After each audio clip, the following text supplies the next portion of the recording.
तो मैंने बताया था कि जो जो वो भाषा है जिसको ये अन्य अन्य भाषा समझते हैं पास्टर सेवक, और कहते हैं कि ये जो है परमेश्वर की ओर से हमें मिली है, और ये पृथ्वी की मतलब हेवनली भाषा है, स्वर्गीय भाषा है। तो मैं आपको बता दूं ये बिल्कुल भी ऐसा नहीं है। जो वो मिला था प्रेरितों के ऊपर जो उतरा था वो भाषा और है, ये और है। मैं आपको बता देता हूँ, वो भाषा पृथ्वी की भाषा थी, पृथ्वी की, जिसको बोलते हैं ग्लोसा। ये जो बोलते हैं टंग्स, ये टंग्स है, इसका कोई भी अर्थ नहीं है। और मैंने इनकी क्वालिटी बताई है आपको, और इनकी क्वालिटी मैं आपको बता चुका हूँ ये कैसी क्वालिटी के सेवक होते हैं। टोटली ये जो है बस बड़बड़ बड़बड़ बड़बड़ करते रहेंगे, और इसका इंटरप्रेट बिल्कुल नहीं है इनके पास। और इनकी जो भाषा है जो ये बोलते हैं बड़बड़ बड़बड़ बड़बड़ करते रहते हैं। एक भी पूरे वर्ल्ड में इस भाषा को समझने वाला कोई व्यक्ति नहीं मिलेगा। ओपन चैलेंज है मेरा, अगर दिखा दो तो मेरे को, मैं बता रहा हूँ बिल्कुल क्लियर एकदम स्टेटमेंट।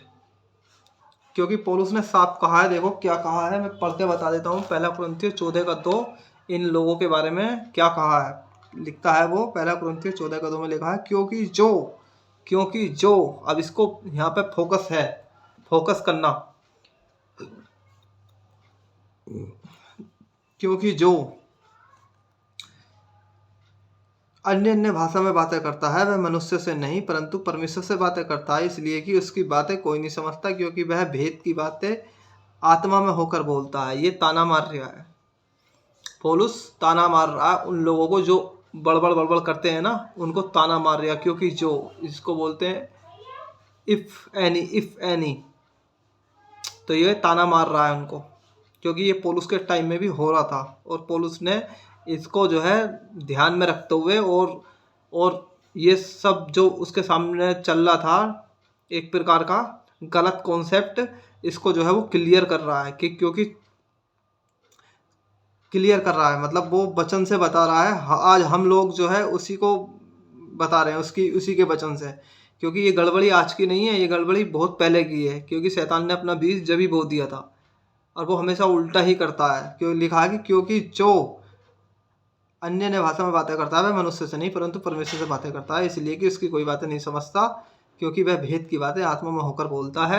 ये ताना मार रहा है, सरकास्टिक है, व्यंग कस रहा है उन लोगों के ऊपर जो बोलते हैं ना कि रवा रवा रवा सवा सवा सवा हो रवा रवा वाला रिमदा रिमदा खमदा खमदा ऐसे करके बोलते हैं। बहुत सारी टंग्स हैं ये, बहुत सारी बड़बड़ बड़बड़ बड़ करते रहते हैं बस। तो उनको ये ताना मार रहा है। और वचन इसका 8 में क्या लिखा है, 8 में लिखा है, और यदि तुरही का शब्द साफ ना हो तो कौन लड़ाई के लिए तैयारी करेगा, मतलब लड़ाई के लिए तैयारी करेगा। मतलब जब तुम्हें बिल्कुल साफ साफ सुनाई नहीं देगा तुम क्या कह रहे हो, तो कौन कैसे समझेगा कि तुम कहना क्या चाह रहे हो। वचन 9 में लिखा है, इसी के 14:9 में, ऐसे ही तुम भी यदि जीभ से साफ साफ बातें ना कहो तो जो कुछ कहा जाता है वह कैसा समझा जाएगा कि तुम तो हवा से बातें करने वाले ठहरोगे। ये देखो बिल्कुल क्लियर स्टेटमेंट उसका। जब जीभ से बिल्कुल ही समझ में नहीं आ रहा कि हम बोल क्या रहे हैं, क्या बोलना चाहते हैं, तो कौन जो है इस पर वो करेगा, मतलब कौन इसको समझेगा। तो वो कहता है ऐसों के लिए कि तुम तो हवा से बातें करने वाले हो बिल्कुल। और वचन 10 में लिखा है, जगत में कितनी भी प्रकार की भाषा क्यों ना हो। देखो आ गया पौलुस, वो उनको जो है समझा रहा, टीच कर रहा है। जगत में कितनी भी प्रकार की भाषा क्यों ना हो परंतु उनमें से कोई भी बिना अर्थ की ना होगी, बिना अर्थ की नहीं है। मतलब जगत में जितनी भी भाषा है, वर्ल्ड में जितनी भाषाएं हैं, सबका अर्थ है, सबको समझा जा सकता है। अगर मैं अभी साउथ से किसी प्रचारक को बुलाऊं और उसकी वो तो साउथ में बोलेगा, उसकी अगर भाषा समझ में नहीं आएगी तो एक ट्रांसलेट खड़ा करना पड़ेगा, नहीं करना पड़ेगा हिंदी के लिए कि भाई हमें हिंदी में बताओ ये क्या बोल रहे हैं। तो वो यही कह रहा है, जगत में कितनी भी प्रकार की भाषा क्यों ना हो सबका अर्थ होता है, लेकिन बिना अर्थ की कोई भाषा नहीं होती। मतलब तुम जो बोलते हो ना, अब मेरा कहने का मतलब है कि तुम जो बोलते हो ना इसका कोई अर्थ नहीं है, इसका इंटरप्रेट तुम्हें कहीं नहीं मिल सकता, कहीं भी। मैं आपको बता रही हूँ, ठीक है। और लिखा है वचन 11, यदि मैं किसी भाषा का अर्थ ना समझूं, देखो किसी भाषा का अर्थ ना समझूं तो बोलने वाले की दृष्टि में परदेसी ठहरूंगा और बोलने वाला मेरी दृष्टि में परदेसी ठहरेगा। ये इसलिए मैं कह रहा हूँ कि जब हमको समझ में नहीं आएगी किसी की भाषा तो हम क्या कहेंगे, यार ये तो हमारा इससे कोई मेल जोल ही नहीं हो रहा, ना ये हमारी भाषा समझता है ना हम इसकी भाषा समझते हैं, तो फिर कैसे आगे को बात बढ़ेगी, नहीं बढ़ेगी ना। क्या कहेंगे हम एक दूसरे को, यार ये है तो इंसान लेकिन इसकी भाषा मेरे समझ में नहीं आ रही, ना मेरी इसकी समझ में आ रही, तो दोनों एक दूसरे के लिए परदेसी हो गए। ठीक। और वचन इसी के 14 के अध्याय में वचन 22 में जाएंगे। 14 के 22 में देखो क्या लिखा। 14 के 22 में लिखा, इसलिए अन्य भाषाएं विश्वासियों के लिए चिन्ह नहीं परंतु अविश्वासियों के लिए ना, क्या पढ़ लिया मैंने, इसलिए अन्य भाषाएं विश्वासियों के लिए नहीं परंतु अविश्वासियों के लिए चिन्ह है। जब मैंने पहली बार देखा था ना एक सेवक को ऐसी रवा रवा सवा सवा बोलते हुए, तो मैंने पूछा कि भैया कौन सी भाषा है, हमें भी तो बताओ जरा। तो मेरे को मतलब फंसा दिया, गलत शिक्षा दे दी। बोले ये स्वर्गीय भाषा है, ये परमेश्वर की ओर से जो अन्य अन्य भाषा मिलता है ना, पवित्र आत्मा जो मिलता है, बोले ये है। तो ये वो चिन्ह है, उसी की चिन्ह के बारे में पौलुस कह रहा है कि चिन्ह है अविश्वासियों के लिए चिन्ह। मेरे लिए भी चिन्ह बन गया था उस दिन। और आगे पढ़ेंगे क्या लिखा है, और भविष्यवाणी अविश्वासियों के लिए नहीं परंतु विश्वासियों के लिए चिन्ह। पाओ, अगर आप भविष्यवाणी कर रहे हैं तो ये विश्वासियों के लिए है, अविश्वासियों के लिए इससे कोई मतलब नहीं है। ठीक है।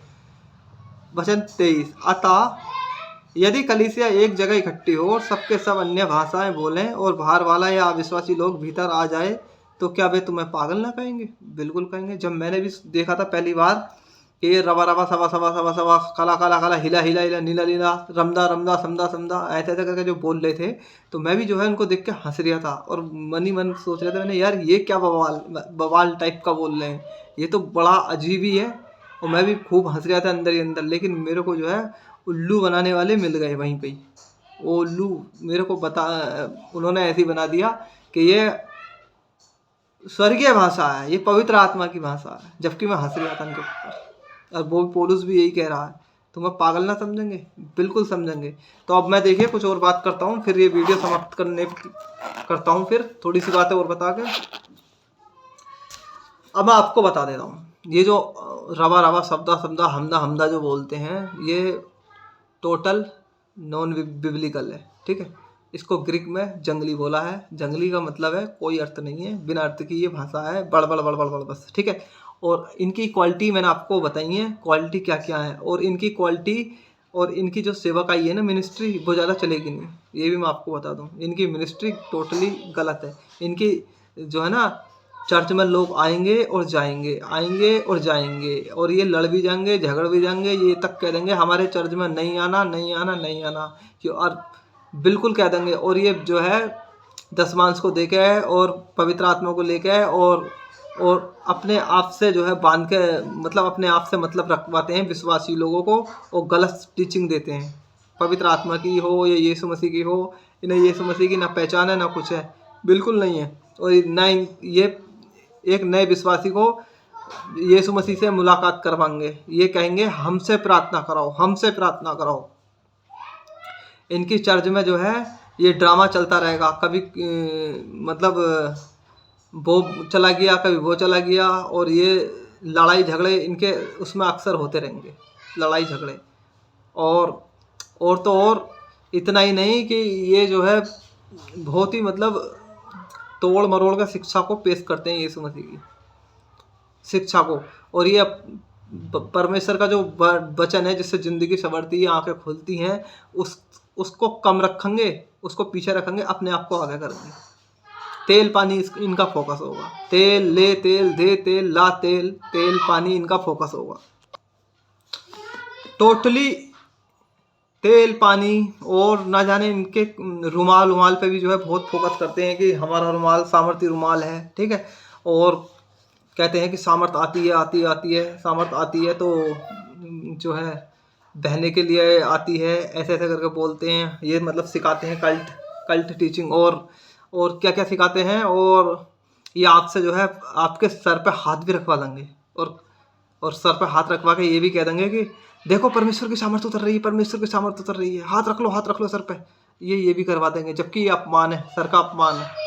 बाइबल जो है इस चीज़ को नोट वो बताती है, नॉन बिब्लिकल, जो अपने सर का अपने मतलब अपने सर का अपमान नहीं करना, अपने सर का अपमान नहीं करना। सर का अपमान तो अविश्वासी लोग करते हैं, जो गुरुद्वारे में न जाने कहाँ कहाँ जाते हैं तो सर पे अपने जो है रुमाल रुमाल रख लेते हैं, है ना। तो ये जो है ये भी आपसे जो है आपके सरों पर हाथ रख पाएंगे और आपके सर का अपमान करवा देंगे। मतलब सर किसका? परमेश्वर का, जो सर है उसका अपमान पक्का करवा देंगे। और ये जो है देखिए प्रभु यीशु मसीह के जो है उसमें विरोध में ही रहते हैं। ये हकीकत बता रहा हूँ। ये बहुत सारी कल्ट टीचिंग और कल्ट तरीके से सिखाते हैं लोगों को, जो परमेश्वर के विरोध में है, और इनकी जो सेवकाई है वो चलेगी नहीं ज़्यादा। मैं सही बता रही हूँ। मैं बहुत सारे सेवकों को ऐसे को जानता हूँ जो रवा रवा सवा सवा बोलते थे, होरा वाला सिरे वाला, आज घास काट रहे हैं घास। क्यों? क्योंकि उन्होंने ना तो प्रभु परमेश्वर को सही से जाना और ना पहचाना, और ना वो बाइबल को सही से मेरे को लगता है पढ़ते होंगे, और ना पढ़ने के चक्कर में और बस वो बिगड़ गए, और परमेश्वर ने जो है उनको अलग कर दिया, क्योंकि उन्होंने अपने आप को नहीं जांचा कि हमारे अंदर बीज कौन सा काम कर रहा है, शैतान का बीज है या परमेश्वर का बीज है। उन्होंने अपने आप को कभी चेक नहीं किया, और उनकी सेवकाई सब खत्म है। तो अपने पास्टर को ना चेक करो। क्या पास्टर, अपने पास्टर से पूछो, ये जो भाषा तुम बोलते हो ना, क्या ये बाइबल में है? पूछो उनसे। आंखें बंद करके मत देखा करो, आंखें बंद करके मत सुना करो, खोल के सुना करो। हाँ, हारून की तरह मत करना। जैसे हारून ने जो है ना बछड़ा बना दिया, और किसी ने भी हिम्मत नहीं करी पूछने की, याद है ना। बछड़ा बना के तैयार कर दिया, और किसी ने भी पूछने की हिम्मत नहीं करी कि आप ये बना क्या रहे हैं, ये परमेश्वर कैसे हो सकता है।